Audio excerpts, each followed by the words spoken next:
Hello, everyone, and welcome back to another PMI short.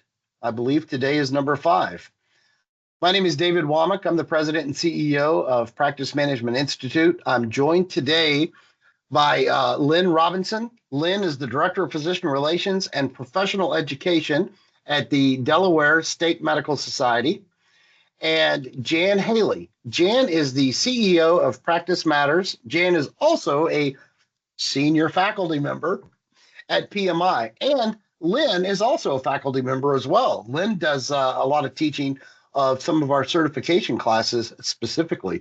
So certainly want to give you your due. Welcome, ladies. How are you? Great. Thanks for having us today.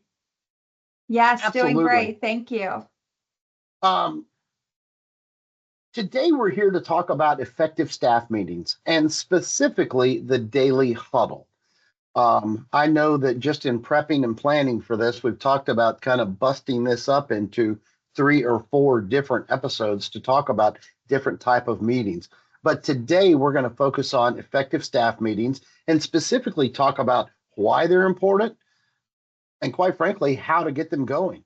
So having said that, Lynn, I'll start with you. Why in the world should we have a daily huddle? Oh, I love the daily huddle, and I always encourage my classes to consider having a daily huddle. It's super important because it's just a few minutes every day, and it's important because it aligns priorities within your team. It helps to do some problem solving. It's a quick check-in, and it fosters collaboration, and bottom line, it ensures we're all rowing in the same direction every day. I started to look up a clip from The Godfather. I think it was the third one, because one of the quotes from that is he talks about all of our ships sailing in the same direction, and you just said rowing. Absolutely. So that made me think Let's about all make that. sure we're rowing in the same direction every day. That's right. Jan, anything to add to that? Yeah, I think one of the other things that the daily huddle does is it allows for everyone to do some quick problem solving. So you can look at your schedule, for example, and know where you might start bottlenecking. How are you going to anticipate? What are you going to do to prevent that from happening? You can also start looking at the schedule and where to put add-ins or walk-ins if you take walk-ins. So I think that quick problem solving is very important. And as we discussed during our prep time, I always say that Huddle, it keeps those fires from burning during the day. It keeps the office manager or the administrator or even the provider from having to be the fire chief of the day because you're anticipating those problems ahead of time. Absolutely. Well, I think we can all agree they're very important. I guess one of the takeaways for people, I hope, is if they're not doing it now, how in the world to implement something like this in a practice that doesn't have it right now? Lynn, thoughts? Yes, I would make them mandatory. Make sure that anyone who's there each day knows that is aware that it's a mandatory quick meeting. A little treat in the morning around the coffee maker or the the water.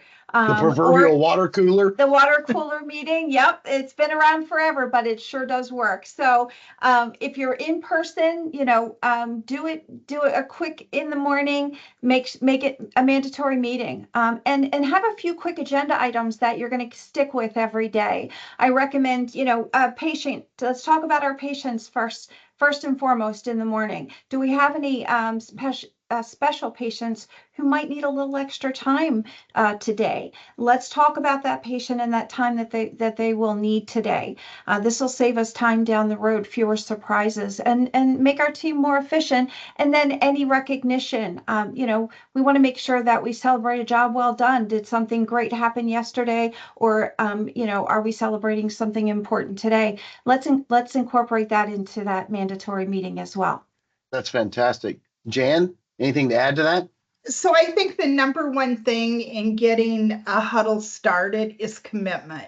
You have to have commitment by the office manager, the administrator, and then of course the staff, making that commitment to be present and starting your day that way. And I think that really helps when you have that commitment. It will give real-time feedback. It'll also boost morale. I love the way Lynn said, meet around the water cooler. Sometimes that'll have that relaxed atmosphere, really give people the impression we're supporting each other, because that's what we're doing during a huddle, is we're anticipating everybody's needs, whether it's the provider, whether it's a nurse, whether it's a medical assistant, a front office. The other thing to keep in mind when it comes to huddles, it's not just for clinical staff. It's bringing that entire staff together to anticipate the day. One of the things I really like about the daily huddle is looking at that schedule and having the nurse look, they know their patients, and telling the front office, here's where you can put an add-on. And then that, of course, is going to enhance patient experience. The patient's going to call, they're going to get that appointment right away, instead of, well, let me check with the back, I'll call you back, or having to talk with 2 or 3 different people. So the daily huddle is really that anticipation, and it can solve a lot of problems before they happen. No, that's a great point. Oh, excuse me. Jan, you also mentioned something earlier, because I was talking about buy-in from providers or ownership, depending on your situation. And you had a different, unique perspective on that I wanted you to share. Yeah, so what I have found when offices start the daily huddle, or they want to start the daily huddle, they may get pushback from their providers. I don't want to attend. This doesn't really involve me. So don't wait for provider buy-in. If you start your daily huddle, you have the commitment from staff.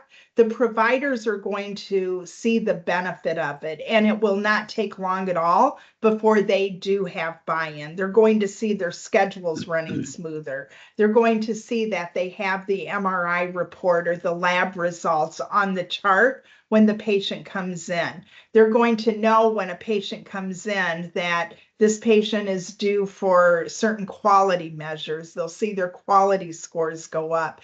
But it just takes that, the daily huddle really sets the tone for the entire day. So it won't be long and providers will have the buy-in, but don't wait for it. Start, and then That's perfect. They'll come along.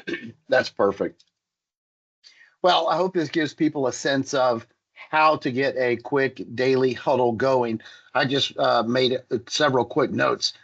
The emphasis on small, quick, and informal. The water cooler. That's a great example, Lynn. Next time we're going to get together and talk about a staff meeting, a more formal event, which will be a lot of fun. So I want to thank everybody for participating and being here and tuning in. And Lynn, I also wanted you real quick. You've got a CMOM starting next week. I wanted you to be able to just give a shout out to people about participating in the CMOM. Absolutely. We have a 7-week CMOM class starting every Wednesday. It starts October 9th for 7 weeks, and it's a 3-hour class every week. And it is it's an amazing, CMOM's an amazing course, Certified Medical Office Manager. It is it's a very intense course, and if you're a practice manager and you want to elevate your credentials, you want it to be, take your I just lost it. No, your career to the next level. Your career. It was totally escaping me. Thank you. Your career to that next level. You definitely want to look into our CMOM class. And if you're not a practice manager and you would like to look into being a practice manager, check out PMIMD.com, and we can and we can get you into a CMOM class. Fantastic. Ladies, thank you very much. I appreciate it. Have a wonderful day.